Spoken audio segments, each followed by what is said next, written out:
अगर कोई पत्नी अपने पति पर दहेज का केस लगा दे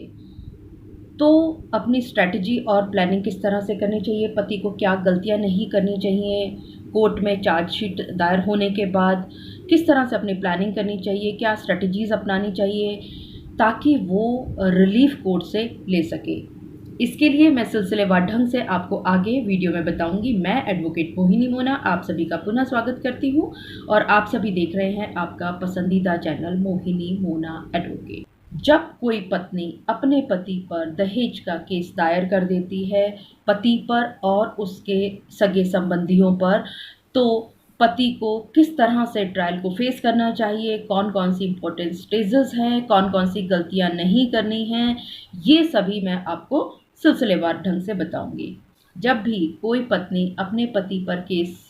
दायर करती है कंप्लेंट के जरिए, तो अपने एरिया के CAW सेल में वो जाकर के अपनी कंप्लेंट लिखवाती है और डिटेल्ड में एलिगेशंस लिखवाती है अपने पति और उसके संबंधियों के विरुद्ध। जैसे ही ये कंप्लेंट वहाँ दायर होती है, CAW सेल से नोटिस आपके पास पहुँचता है, पति के पास भी और उसके सगे संबंधियों के पास भी।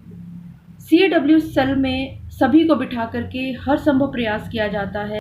वहीं CAW सेल में भी बैठ करके और इसको कई बार मीडिएशन सेंटर में भी भेजा जाता है। लेकिन अगर किसी वजह से इसमें कोई भी सेटलमेंट नहीं हो पाती किसी भी तरह का, तो ये वापस CAW सेल आ जाता है और उसके बाद कंसर्न्ड पुलिस स्टेशन में FIR करने के लिए रेफर कर दिया जाता है। जैसे ही पुलिस स्टेशन में आपके और आपके परिवार के सदस्यों के विरुद्ध FIR दर्ज होती है, जैसे ही चार्जशीट तैयार हो जाती है, तो उस चार्जशीट को कोर्ट में दायर किया जाता है। ये आपकी फर्स्ट स्टेज है, चार्जशीट को कोर्ट में दाखिल करना, या जिसको कहते हैं कि चालान जमा करना। यहाँ पर आपको प्रॉपर प्लानिंग और स्ट्रेटजी की बहुत ज़्यादा ज़रूरत होती है। सबसे पहले जैसे ही आपको चार्जशीट की कॉपी मिले, जिसके अंदर चार्जशीट में क्या क्या होता है आपके पास, चार्जशीट में आपका पुलिस का केस होगा कि पुलिस ने आपके ऊपर किस तरह से केस लगाया है, और वो केस बनाया जाएगा आपकी वाइफ ने जो जो एलिगेशंस आपके ऊपर लगाए थे उसके हिसाब से। तो आपके पास पुलिस का केस आएगा, उसमें आपको सारी एलिगेशंस की डिटेल क्या मालूमात हो जाएगी, आपकी वाइफ की स्टेटमेंट होगी,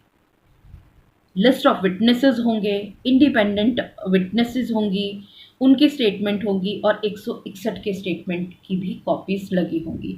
जैसे ही आपको ये पूरी की पूरी चार्जशीट की कॉपी मिलती है आपको कोर्ट में पहली तारीख पर, आप आते ही सबसे पहले उसको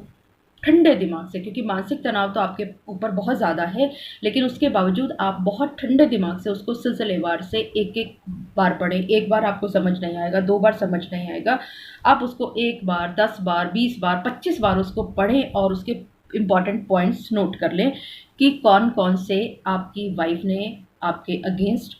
एलिगेशंस लगाए हुए हैं। उस एलिगेशन से बचने के लिए, बचाव के लिए आपके पास क्या क्या एविडेंस हो सकता है, आप उस एविडेंस को तैयार कर लीजिए, इकट्ठा कर लीजिए और उसके बाद आप अपने वकील साहब से मिलिए और वकील साहब को सारी बात बताइए कि ये मेरा चार्जशीट है और इसके अगेंस्ट ये मेरे पास एविडेंस है। ये बहुत इम्पॉर्टेंट स्टेज है। अगर इस स्टेज पर आपने अपनी स्ट्रैटेजी ठीक से बना ली, प्लानिंग ठीक से बना ली और किस तरह से कोर्ट में पेश करना है, किस तरह से कॉन्ट्रडिक्शन करना है, अगर ये सारी मालूमात, ये सारी की सारी स्ट्रैटेजी आपकी फर्स्ट स्टेज पर बन गई, तो कोई आपको रिलीफ लेने से नहीं रोक सकता। उसके बाद जो दूसरी इम्पॉर्टेंट स्टेज है वो है चार्ज फ्रेम होने की। अक्सर प्रैक्टिकली हमें ये देखने में आता है कि जैसे ही चार्ज फ्रेम की बात होती है तो अक्सर आपके वकील साहब आते हैं और आते ही आपके और आपके सगे संबंधी जिन जिन का नाम चार्जशीट में लिखा हुआ है उनके ऊपर चार्ज फ्रेम करा देते हैं और उसको बहुत लाइटली लेते हैं। लेकिन यहाँ मैं आपको एक बात कहना चाहूँगी, यही मौका है, ये एक ऐसा मौका है जब आप अपने मजिस्ट्रेट साहब को कन्विंस कर सकते हो कि किस तरह से आप पर झूठा केस लगाया गया है, आपके ये आपके पास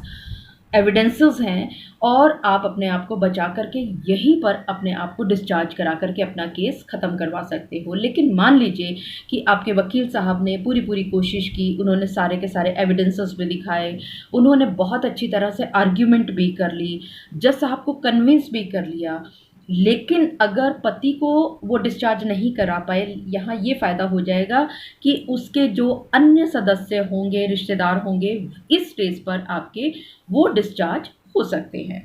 और यहाँ पर डिस्चार्ज पर बहस करनी इसलिए भी ज़रूरी है क्योंकि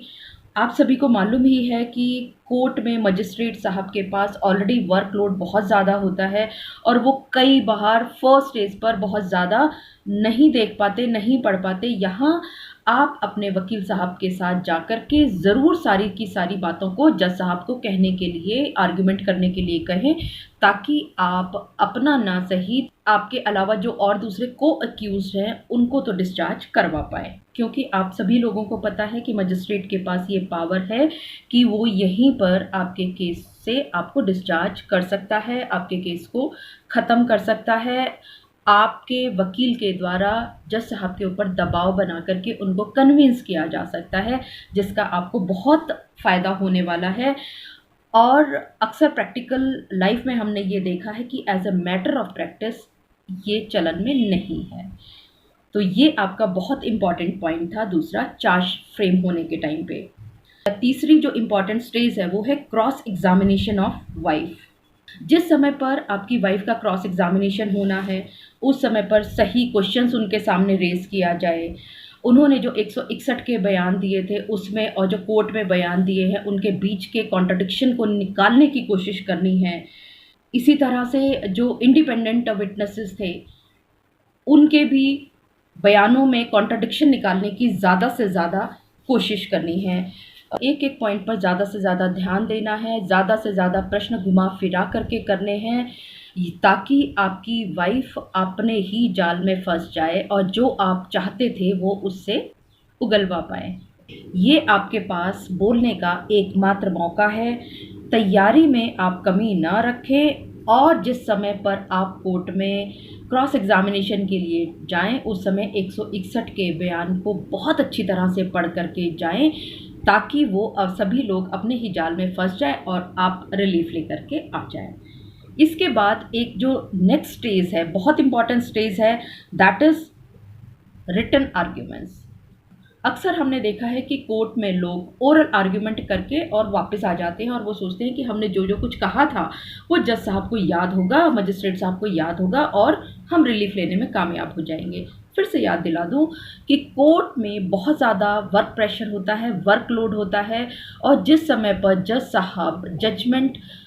टाइप करवाने के लिए बैठते हैं, ज़रूरी नहीं कि वो सारी चीज़ों को उस समय पर याद रख पाए, लेकिन हाँ, अगर आपने रिटन आर्ग्यूमेंट दी हुई होगी और उसके साथ आपने जो भी जिन भी चीज़ों पर आप रिलाई कर रहे हैं, जिस भी जजमेंट्स पर, साइटेशन पर आप रिलाई कर रहे हैं, वो जजमेंट आपने साथ में लगाई हुई होगी, तो जज साहब एक बार फिर से जब उसको पढ़ेंगे तो उनको वो फिर से रिवाइज़ कर पाएंगे, याद कर पाएंगे कि हाँ, इस तरह के पॉइंट्स रेज हुए थे आपके ओरल आर्ग्यूमेंट के दौरान, जो कि आपको बहुत हेल्पफुल साबित होंगे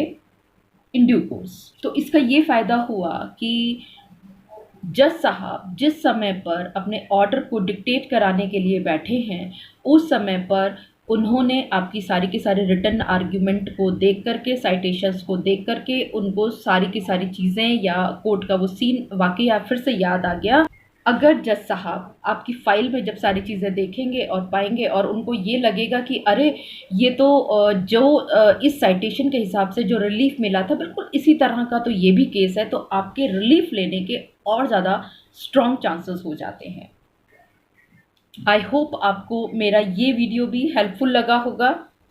मैंने इसमें एक एक स्टेप को सिलसिलेवार से आप लोगों को बताने की कोशिश की है।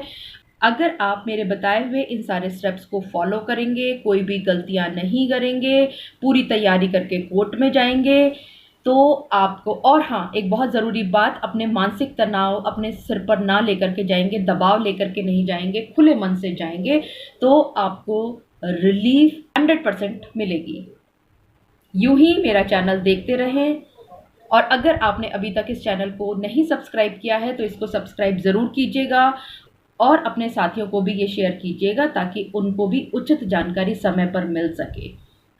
आप सभी अपना ध्यान रखिए, घर पर रहिए, सुरक्षित रहिए। Thank you, take care, bye bye.